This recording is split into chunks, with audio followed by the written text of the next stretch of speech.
Today we're going to be loading my modules into a new case. The case was built to me by my friend in Philly. He's a underutilized engineer, so he overbuilt the heck out of this thing. It's basically carved out of aluminum. We can run through the features as we go. In the process of moving from the old case to the new case, we'll talk about the features of the old case and the features of the new case. We'll talk about each module and sort of pros and cons of each. This is kind of a long-awaited video. I've been meaning to do a studio tour forever, and this is sort of the road version of the studio tour. As you see, we're not in the studio here, and the case that we're building is for travel purposes. So it's a gig case as opposed to the studio case when you look at the modules. So let's get a look at the video here. Starting from the top, we're getting a look at my old case here. You can see some features of the case. Specifically, I made it myself. It's made out of wood. I dyed it red. I'm not qualified to build things out of wood nor dye them. In general, it served me well. I think I've probably had it, gosh, it might have been 10 years. That's a hardware store handle on the side. It's 104 wide, it's 6 tall. You can see on the top, and we'll get back to that, you can see I used to have the power supply mounted in there. There's some Oakland Pride stickers. WKDU College Radio Station is up in there. And also in the top, you can see Velcro where I used to mount modules up there, and also some holes from a 19-inch rack. Coming around the back, nothing fancy, some more Velcro back there. I used to have a reverb tank back there, and it was good to have it exposed like that because you could quiet it, because they'll definitely feed back in a live setting if the PA is really loud. You can see the holes from the 19-inch rack there, and that chimney there, I used to mount a power supply module from the inside, and the case would protect the switch. That's a feature we brought over onto the new case. And the masking tape, etc. on the sides there is just patch numbers and notes to myself to remember for, switching through different tracks for a live set.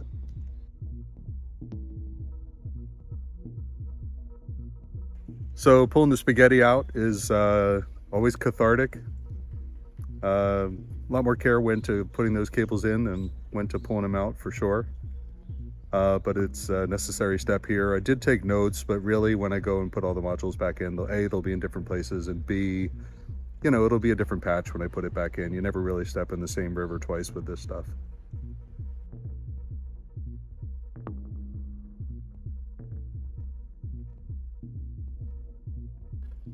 All right, here it is. This is the first time I'm seeing it. You can see the lid on top there is fiberglass and wood.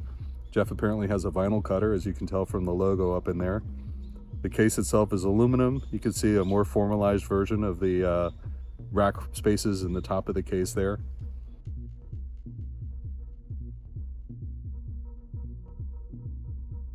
Getting a look at the inside, the new case is 7U, yeah, where the other case used to be 6U, so it's got that center 1U section.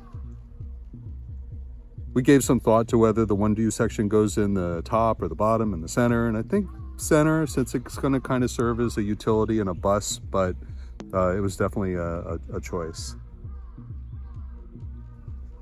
These knurled nuts are going to be used for either holding the strap onto the side of the case or the legs, which will tilt it back. You can see the strap is like gloriously overbuilt with these billet, I don't even know what to call them, the parts where it attaches to the case. There's a couple of 3D printed clips inside the lid there for the legs.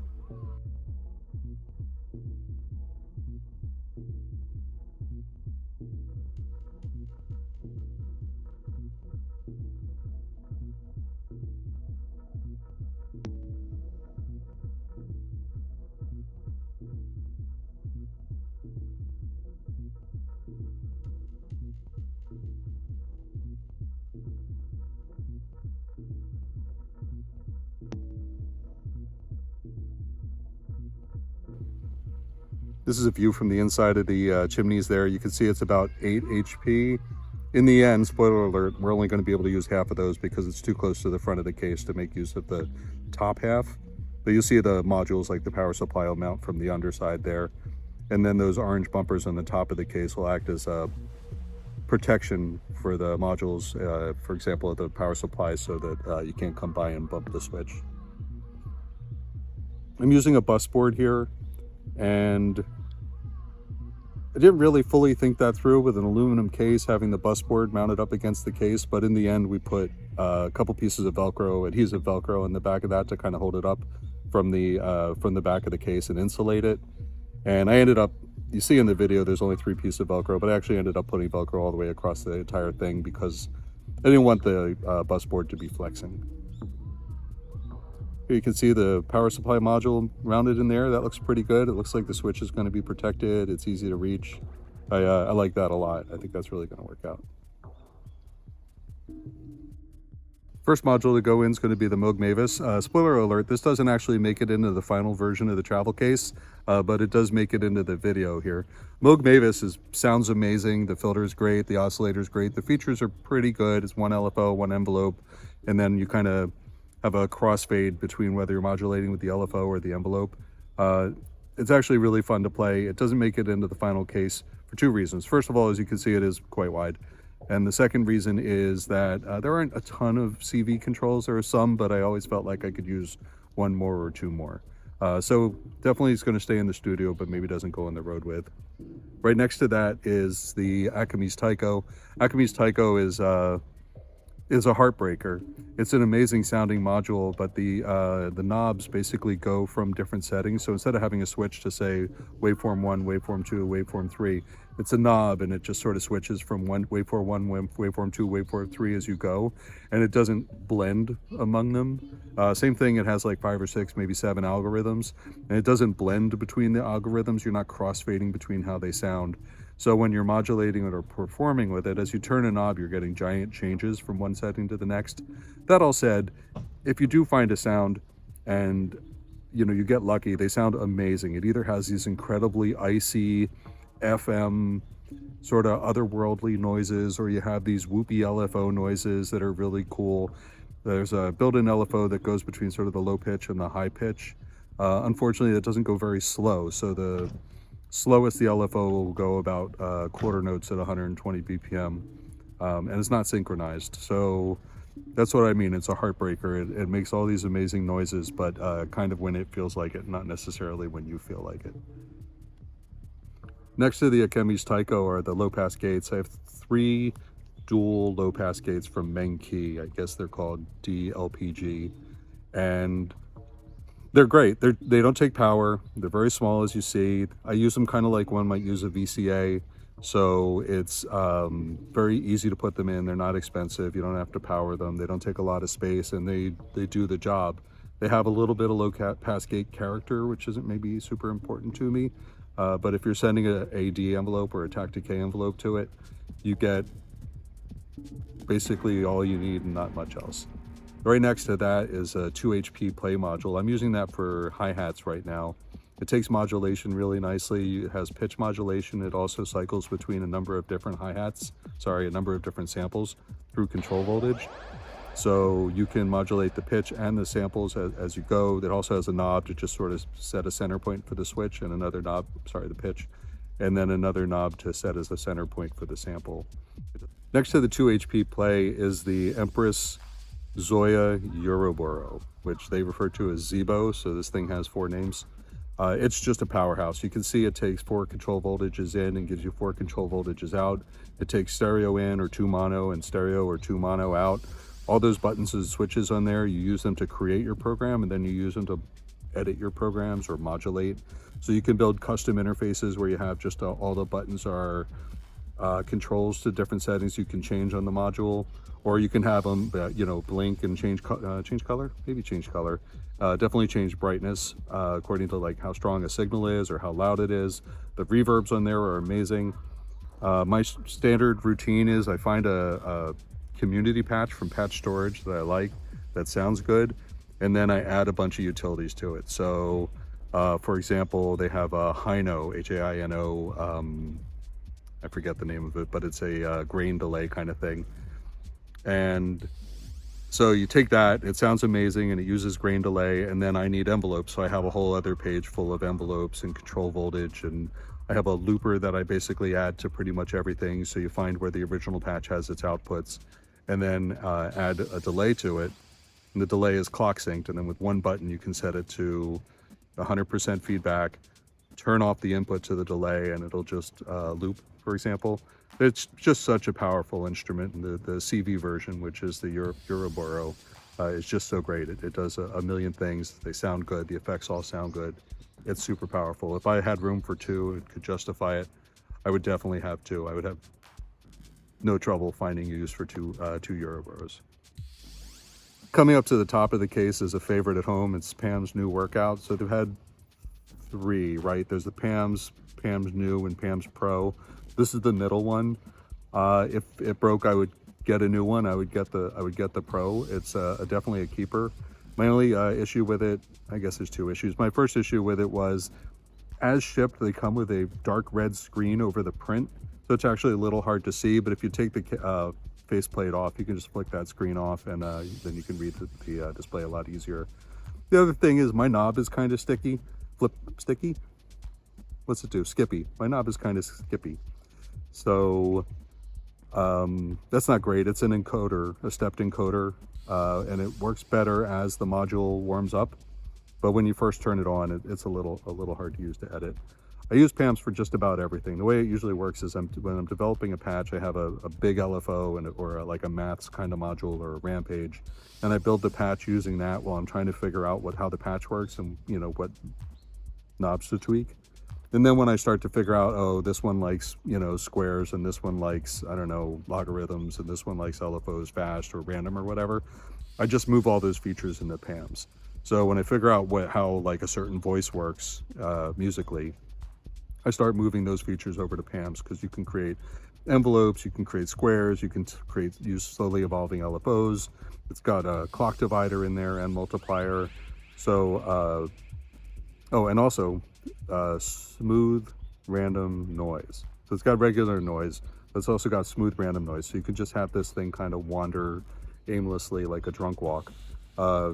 Referring to the Zoia or the Euroburo, for example, I have a ring mod in there, and I just send it random noise from PAMs, and the ring mod just evolves forever and creates a vibe, and almost has like a melodic intentional feel, as like a background pad to whatever sound I'm putting through the Euroburo. So PAMs is a winner. In this case, it's mounted to, I have it attached to one of the expanders, which gives me MIDI out and a couple more clock sends, and I have the expander mounted in one of those vertical chimneys in the top of the case.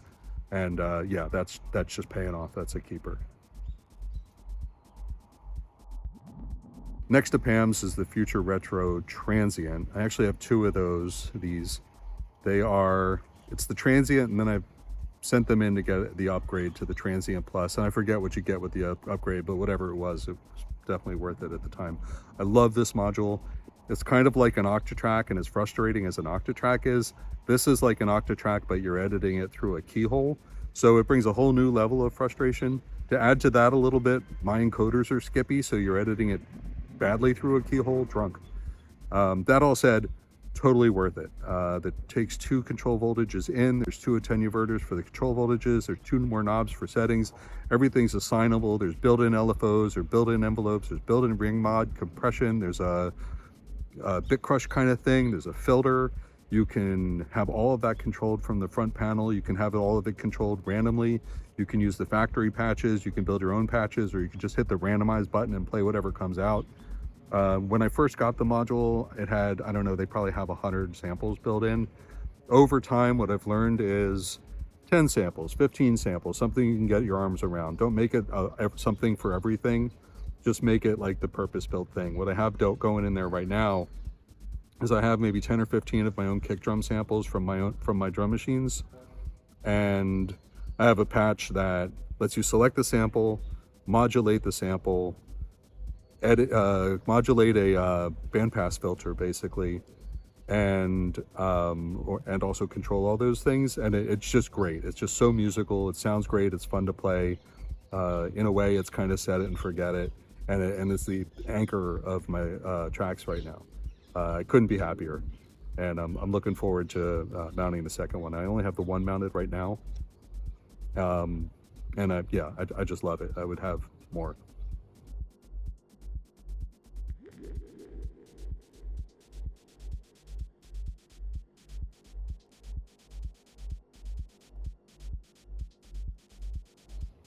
Next to the transient is a sort of end of chain filter and effects for a voice that's going in later.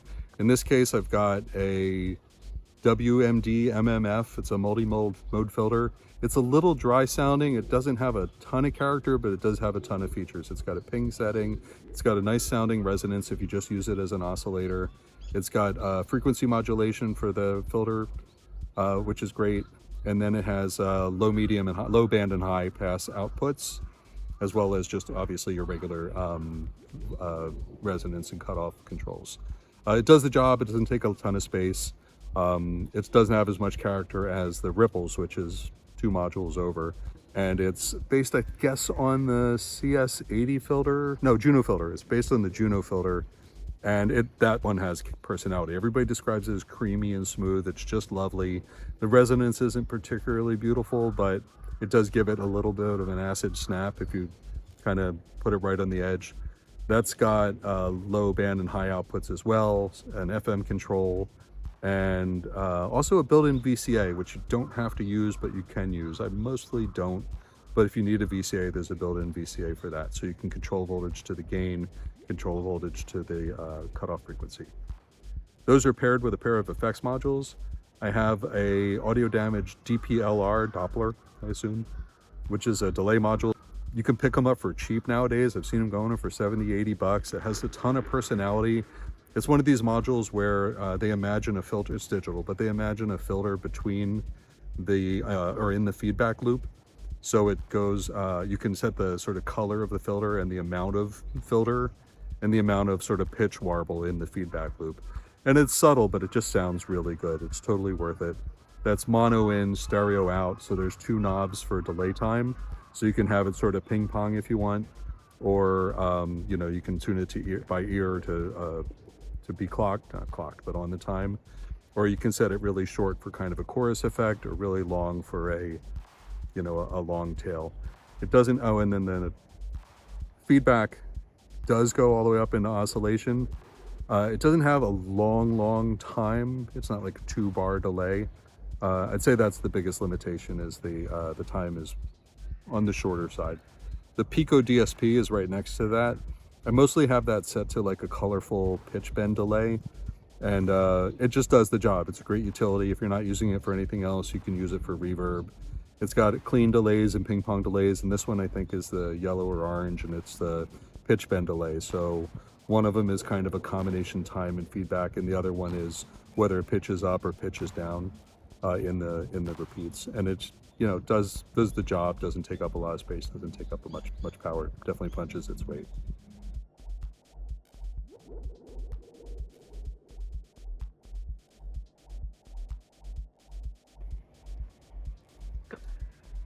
Next up is the Expert Sleepers. Took me a while to figure out what I love about this module, and now it's just indispensable. It's basically replaced my mixer, and it's also become a MIDI to CV converter, which I did not see coming. So on the Expert Sleepers right now, you see it's got about 8 outputs, maybe 14 inputs, main outs, and then a headphone out with a volume knob, and also a USB connection, which is great. So a USB connected to my iPad here. On the iPad, I'm running a software called Ohm, A-U-M, which is just indispensable. It's a very flexible software-defined mixer. It's got buses and built-in effects. You can buy additional effects from the Apple Music community. It's just great. It's a powerhouse. In addition to using it as a mixer, I'm also using the Expert Sleepers as a MIDI to CV converter. I've got currently a Novation Launchpad running sequencer software on it, and that's sending MIDI to the iPad, and then the iPad is converting that to effectively gates or triggers and sending those out to the Eurorack. So you see those 8 jacks there on the left side of that module are all triggers going out to my case, so I don't even have a MIDI to CV converter anymore. Next to the Expert Sleepers is the Ornament and Crime. That's running the Hemisphere phazerville variant, and it's getting kind of Unixy over in Ornament and Crime land, so I'll try to make some sense of it. The basic Ornament and Crime is meant to be a quantizer. So you put different voltages into it, you get basically in tune notes out. And it has a number of applets and some sort of very fun applets for different ways of creating music using pitches. And those are great. And somebody came along with Hemisphere, and Hemisphere has, boy, 20, 30, maybe more applets. The list keeps on growing. They're very cool. Some of them are very esoteric. They're not as concerned with being a quantizer, so you might have a logic module or a sequencer module, and they're just great. And now since it's Hemisphere, you can put an app on the left side and an app on the right side. So you get 2 gates, 2 CV, and 2 out for each app. So in my case, mostly there's a 303 flavored sequencer in there called TB30P, 3PO. I don't know, maybe it's TB3PO.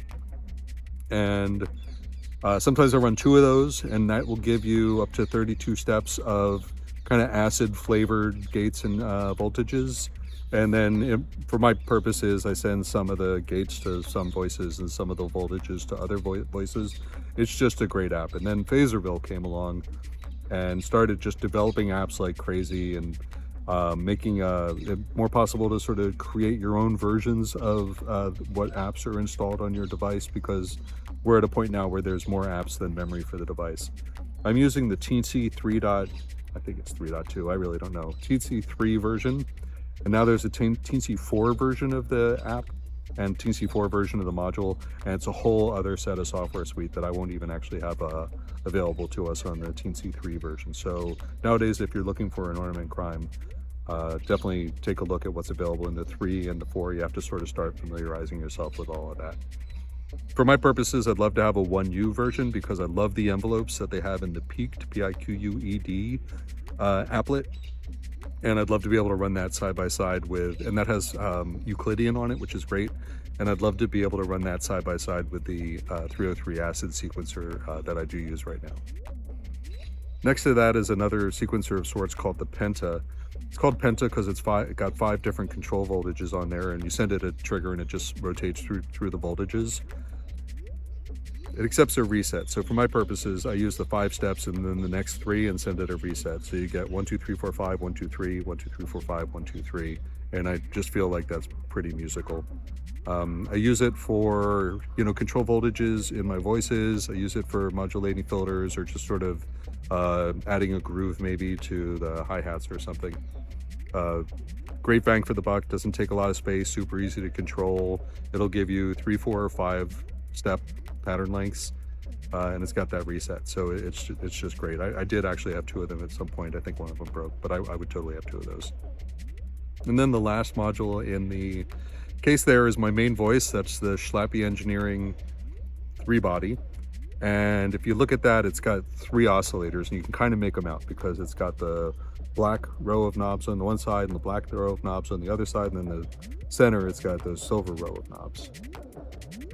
And the way it works is it's just a FM oscillator that's just incredibly difficult to tame.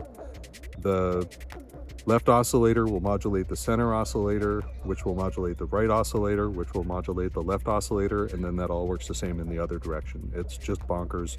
It is, in fact, a little hard to control, but what I do is I send envelopes to the modulation amounts, and that way you just get a little bit of the sizzle and then a lot of the, more musical, warmer sounds.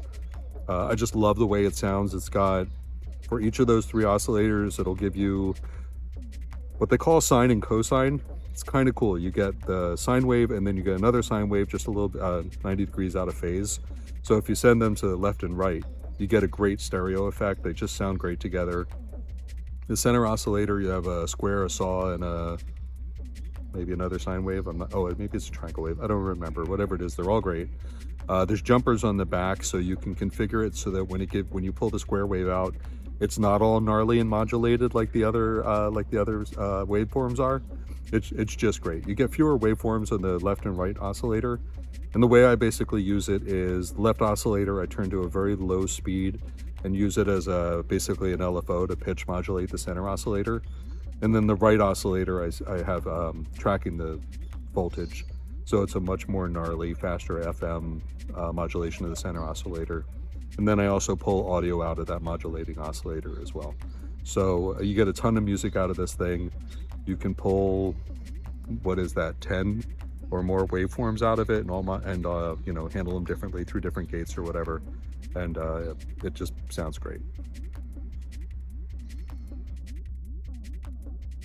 The lid is set up to let patch cables let you ship it patched or carry it patched, which is kind of essential. If I had it all to do over again, I might make the lid a centimeter taller, and I might make the case a centimeter deeper.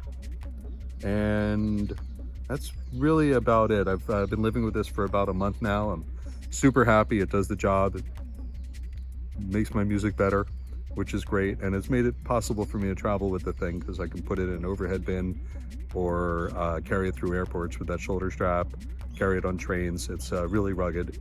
And yeah, I get a lot of looks. So thanks for making it this far through the video. That's the case tour. For videos coming up, I think we'll probably do a patch tour, if you will, and walk through the way that 3-body is being used in the case here and all the modules that are affecting it. It's a little tricky doing patch tours because the patches change so quick. It is a tool for exploration after all. So a patch tour might be more of a bookmark than a permanent memento, but it'll be give you a sense of what we're doing with the 3-body, which is a pretty tricky voice in general.